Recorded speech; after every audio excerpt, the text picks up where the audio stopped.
On behalf of the WA State Futsal Centre, Player and Profile, thank you very much for inviting us into your home and for taking the time to have a chat with us. First question, is English your first language? No. Coming from Brazil, my first language is Portuguese. I lived in Italy for a bit, so I also speak Italian. And English, it's my third language, I'd say.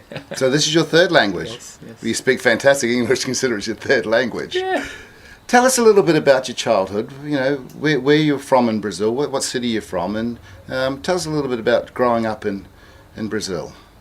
I'm from São Paulo. I was born in São Paulo, in Brazil. I lived there until I was 18 years old. My childhood there, I pretty much played soccer, futsal.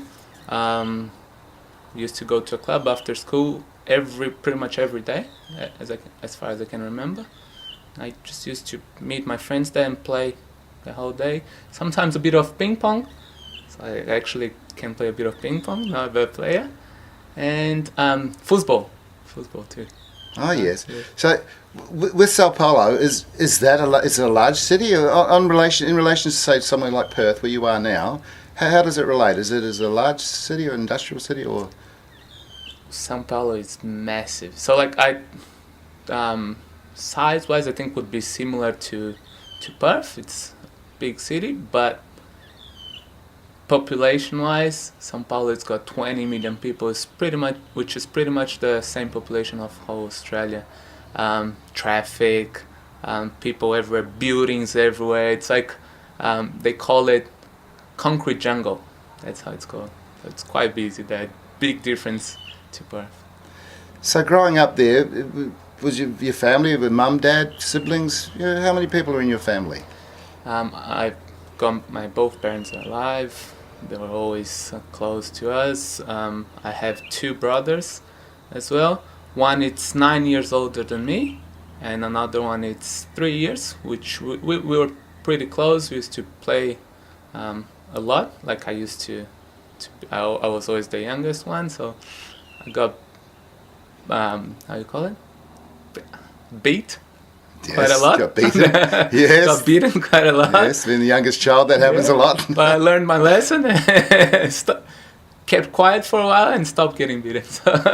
Did you find you played much with your brother, particularly your youngest brother, closer to your age, a lot, with football or futsal or whatever you're playing as growing up?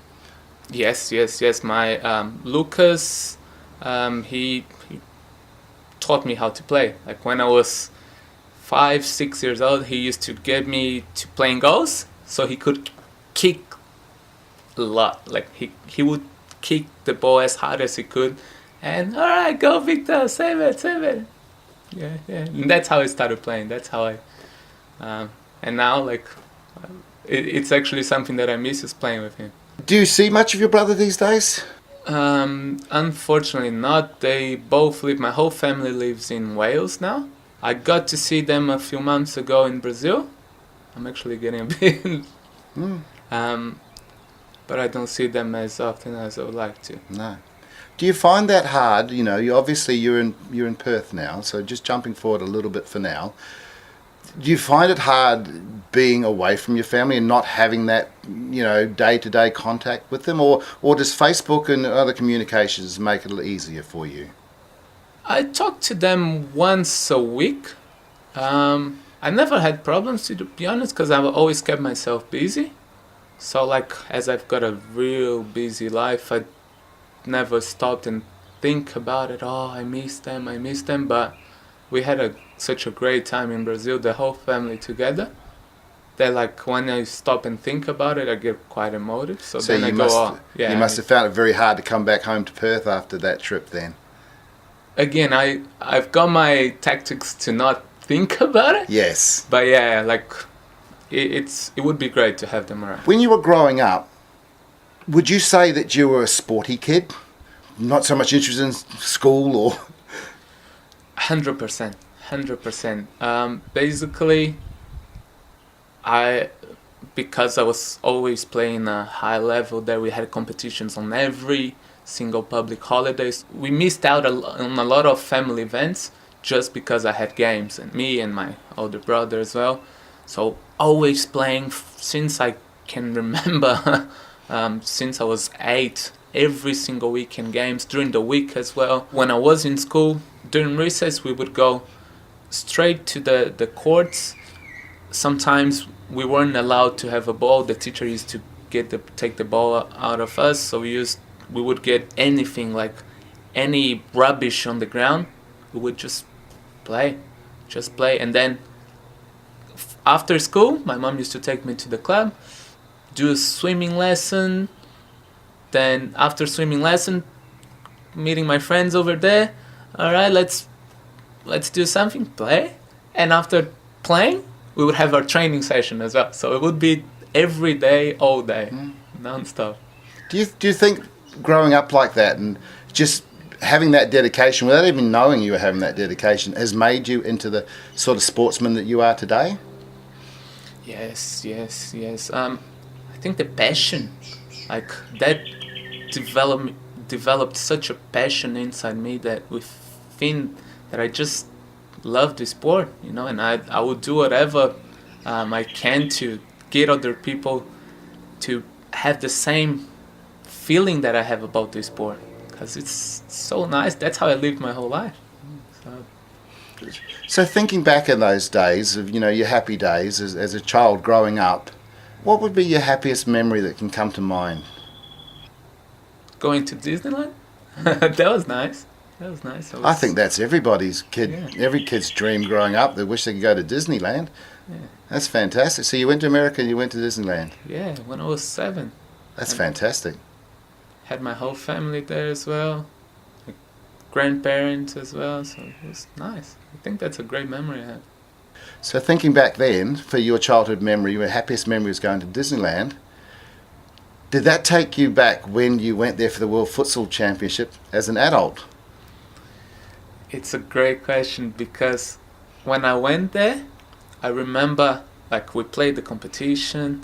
I remember watching the fireworks by myself, and I remember, as it was yesterday, I going back to the time I was there with my family, and like just reviving that memory. Oh, it was really nice. Great experience.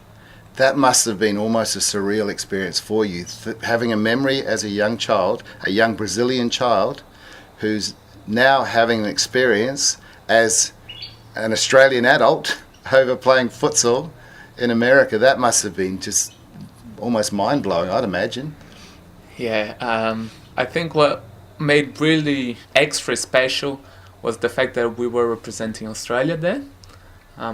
Obviously, futsal has taken me around the whole world, and being there, specifically in Disney, through football, where I could actually revive those memories, linking all these things together, it was like that was a very special moment for me. Like what futsal brought to me, where it's taken me, and the opportunities it's given me. Like I could see clearly what the sport gave me.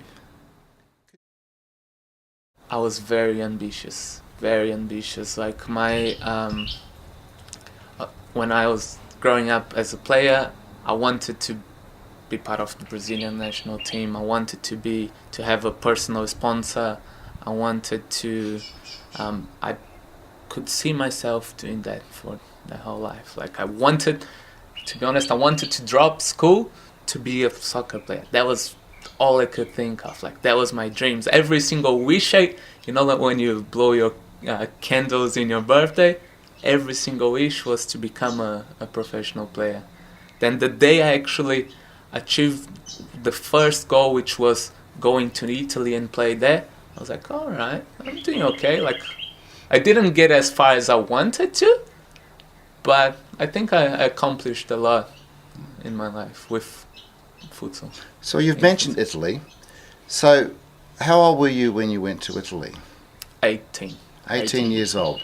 So would it be fair to say that was one of the first times that you left your parents and your safe family home and you went over to live in another country? Or to live overseas, yes, that was the first time, but played quite a few competitions in Brazil where I didn't have my parents with me, but yeah. That must have been a rather daunting thing for a young 18-year-old. And I know when you're 18 you don't think you're young, but, you know, looking back, you know, as you know, you are. So how was it? How was it for you to go up there and to virtually start this part of your life in Italy? That was a life-changing opportunity. I initially went there. I was still trying to pursue a soccer career. I had agents, and once I arrived in Italy, I couldn't contact these agents anymore, couldn't find them anymore, didn't know where they were. So then I stayed in this futsal club, which I had a friend playing over there. Then as soon as I got there, I got my first personal sponsor. But that actually led me to believe to behave as the best player. So I was behaving, acting, I was quite cocky, and that made me realize that I shouldn't be like that anymore, and that made me change as a person as well. So I think this whole experience being 18, going to a different country and achieving certain things made me see a different side of like, okay, no matter how good you are, you have to respect everyone and you have to be humble and have people on your side. You can't just play the cocky, say you're the best and expect things to be given to you. Was that something you realised at the time or something you realised later on in life of your experience back then? It took me about 8 months since I went to 8 months since I arrived in Italy. I realized how people were going away from me because of my behavior. So then I started thinking on my own attitudes, and I realized, I really need to change. I must change my personality, otherwise I'm not gonna have friends. And I guess too, solitude will bring that about because you're on your own. And if you obviously go there, you want to make friends and make new experiences. And if you're starting to alienate the people, that would make you feel even more distant and more alone. So I guess that would probably be in some way a survival technique to think, look, I want to be liked and I want to be a part of this. Well, that's really quite profound to be able to realise that and come to the conclusion as an 18-year-old, because the maturity of an 18-year-old really isn't there yet. So to me that speaks something about the maturity you have as a young person and then why you are the way you are today. So that's interesting. You've touched on soccer, and of course as a kid growing up, we call it soccer in Australia because obviously what's known as football here is Australian rules, so we'll call it soccer. You've touched on that growing up. So the obvious question has to be asked, and a lot of people ask it, and you know it. Why then didn't you just keep pursuing soccer? Why go to futsal? I did keep pursuing it. I had about 3 to 5 different agents. I've been done over by most of them, and then futsal was actually like life was showing me, okay, you have to go this way. This way is not working, you gotta go this way. That was futsal to me. And then I realized that I was about 21, 22. Then I just, okay, forget about soccer, now focus on futsal. You seem to show a lot of what we consider to be gut instinct. How important is it to you to rely on your own instinct and to trust in your own judgment of yourself and what's better for you? Well, you gotta see the signs. Like in my case, I always tried to look on my future. Like, okay, if I keep pursuing this and I don't reach it, how I'm gonna live my life in 5 years' time? I gotta be realistic here. Like, what's the outcome? So again, like I believe I'm the best player. But if I don't get the opportunity to show that I'm the best player, what's gonna happen with me? Here, like in futsal, things people give me the value, give me more value. So I'll probably go this way, where I might have more opportunities to show that I'm a quality player. So that's what I always done, and not just in futsal or soccer, in life in general. Like, you gotta see, like, sometimes you wanna be something, but it's not happening. Should you keep pursuing your whole life and not get the results, or you should just, all right, let's just change it. Let's see what's out there. Like, my life is not gonna be that bad if I don't go this way. I can change my way. Why not? Adapt. I was playing in Italy. I was playing for a good team. Then I had this little problem that's called osteoris pubis. It was quite painful. Started treating. Didn't get much better. Got transferred to another club. The coach didn't know about it. So I wanted to show to the coach, okay, I'm good. Kept forcing. The problem became even worse. It got to a stage where I just couldn't play anymore because it was really painful. Sometimes I couldn't get dressed and undressed, and my partner, Jadish, used to help me to put my clothes on. So then I go, okay, can't keep going like this. I'll have to quit, like stop for a bit and try to recover. Went back to Brazil to treat it. 6 months later, still in pain. It wasn't as sharp, but still in pain. Didn't get great offers to go back, like salary wasn't great. All right, I'll change my life. Signs, going back to the signs. The signs are telling me to do a different thing. My brother was living in Perth. He goes, okay, come. Is this Come Lucas? Yes, Lucas. Come live with me. Let's find a job here. Let's see. Live here for a while and let's go. Okay, I'll try. What made you want to stay in Perth? It took me less than a month to realize I want to live in this place. Like, life here was so good. For the first time I had a job that wasn't related to sport. I was working, I was having fun. People here are friendly, which relates me to Brazil. So like, that was a good thing. Like, even though my English wasn't the best, it's still not great, but people were trying to talk to me. People were trying to teach me, showing me different things, being curious about my life. And all right, like, I like this. And plus the beach, and yeah. What was the first job you did when you got to Perth? As I said, at that stage I had decided to not play anymore. I needed the money. I arrived in Australia with $150 in my pocket. Just went on Scarborough Beach Road, going to every single car dealer, just asking for a car wash job. And I got it in the first day. For you to be seen, you gotta be playing. It's a funny feeling that I just love it, especially for finals. It just pumped me up. I don't know what happens, just so happy. I hardly get nervous for a game. I just get pumped up.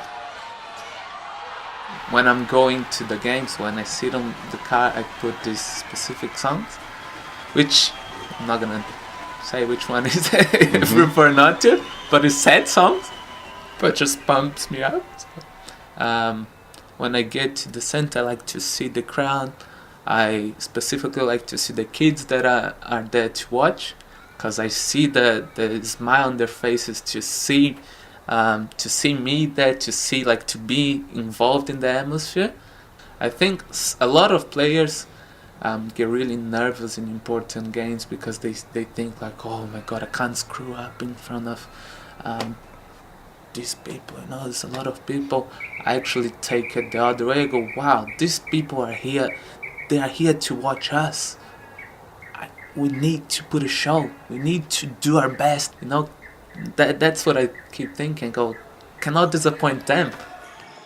You seem to be a fair player. I don't think I've seen you take a cheap shot? Like everything in life, I treat people the way I want it to be treated. In a game, I know the opposition wants to win. They will come hard for the ball. As soon as that person goes dirty, I don't want to be treated like that. So why should I treat someone else like that? So I go hard because I want to win, but never dirty. I don't want to get anyone injured. I coach kids. I want these kids, like I know a lot of kids look up to me.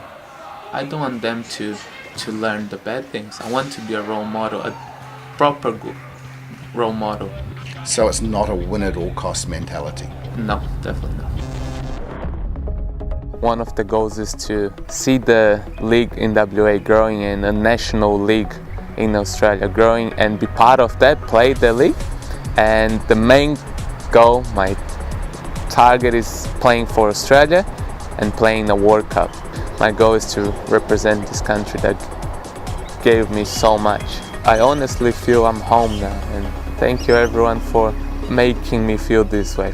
I really remember every single person that helped me in these 5 years, and it's been great. Cheers.